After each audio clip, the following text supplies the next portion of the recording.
Hello students, our next topic is binding energy. The subtitle is the missing energy that keeps a nucleus together. Get a clue from this line, the missing energy that keeps a nucleus together, which is the binding energy. Now you can see here hydrogen atom with one proton, one electron. The mass of hydrogen atom is 1.0078 U. This is a neutron with mass 1.0087 U. So the total mass is 2.0165 U. So this is a deuterium atom which is combining hydrogen atom with a neutron. So the total mass of this deuterium atom is Md is equal to 2.0141 U. So this you can see here, this is not equal to this value. That is, the mass of the deuterium atom H12 is less than the sum of the mass of a hydrogen atom and a neutron. Okay, it is less than the sum of these masses.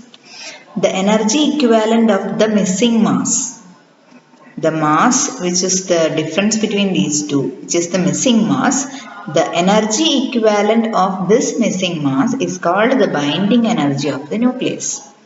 That is, mass of one hydrogen plus mass of neutron. This is to get the expected mass of hydrogen atom, but this is the value. There is a difference from the nuclei formed by it. So the difference in the missing mass gives the energy which is called the binding energy of the nucleus. So what is the amount of energy equivalent to this missing mass? That is equal to delta E is equal to, this is the difference between the two masses, into 931.49 MeV by U, that is equal to 2.224 mega electron volt. This is the energy equivalent of the missing mass. In order to find where this energy might have gone, you find what is the energy needed to break down this deuterium atom.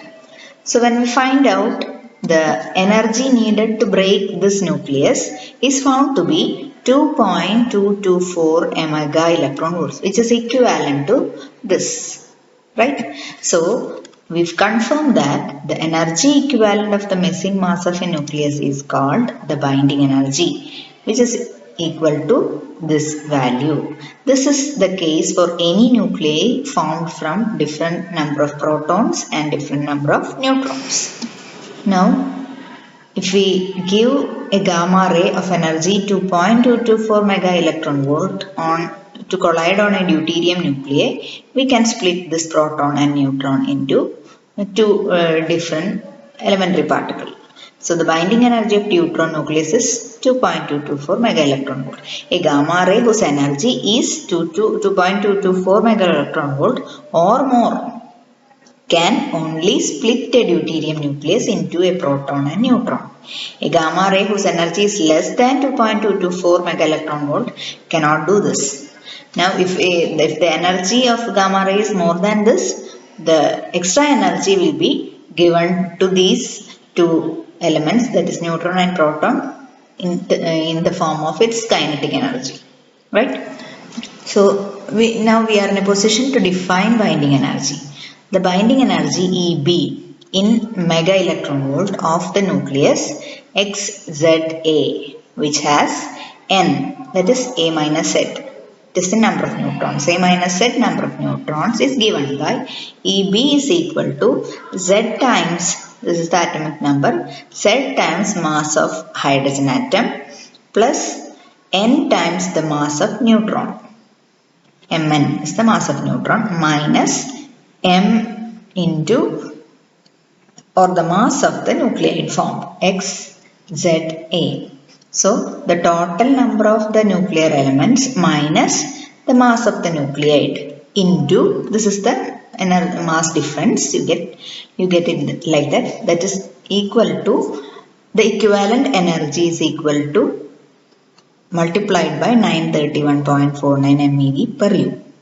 So this is the binding energy equation or the definition for any nucleus. can go through a problem. The binding energy of the neon isotope Ne1020 is 160.647 MeV. Find its atomic mass. Can solve it. Z equal to 10, N equal to 10. From the relation, the above relation, can find out what is the mass of the neon isotope MXZA. We get it as 19.992U. You do this problem in your notebook. Now, what is the binding energy per nucleon? So, binding energy per nucleon is equal to total binding energy by number of nucleons. We have to find whether when the heavy elements are formed, whether there is any difference in this term, binding energy per nucleon. So, binding energy per nucleon is defined as the total binding energy of the nuclide by number of nucleons inside it. One point we get from this data is that binding energy per nucleon increases more stable the nucleus is.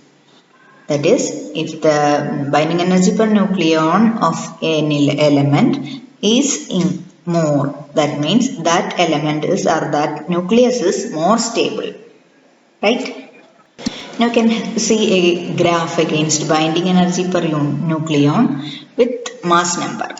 So this is the graph. You can see at first the binding energy per nucleon increases and this is a specific peak and it decreases, then it increases again, and at this point this is the maximum point, that is for iron 26, and it remains almost constant throughout up to mass number 250.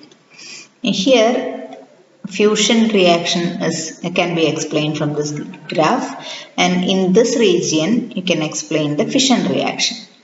So from this we find that there is a certain peak here. This is for the helium nuclei, He24. This is the exceptional stability of helium nuclei, the alpha particle, and the maximum stability nuclei is iron 2656. There are a number of inferences we can derive from this graph. Important conclusions are: greater the binding energy per nucleon, the more stable the nucleus is, which we have told earlier. Now, the maximum value, the binding energy per nucleon value, the maximum is for iron, Fe2656, with a value 8.8 mega electron volt per nucleus. So from this, the iron is the most stable nuclei. This isotope of iron is the most stable nucleus. Now we can explain nuclear fission and nuclear fusion from that graph. You draw that graph in your notebook first and listen to the. So what is nuclear fission?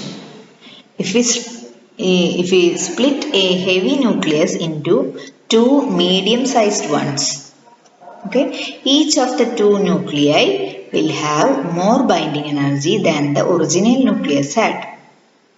Once again, if we split a heavy nucleus into two medium-sized ones, each of the nuclei will have more binding energy than the original nucleus had.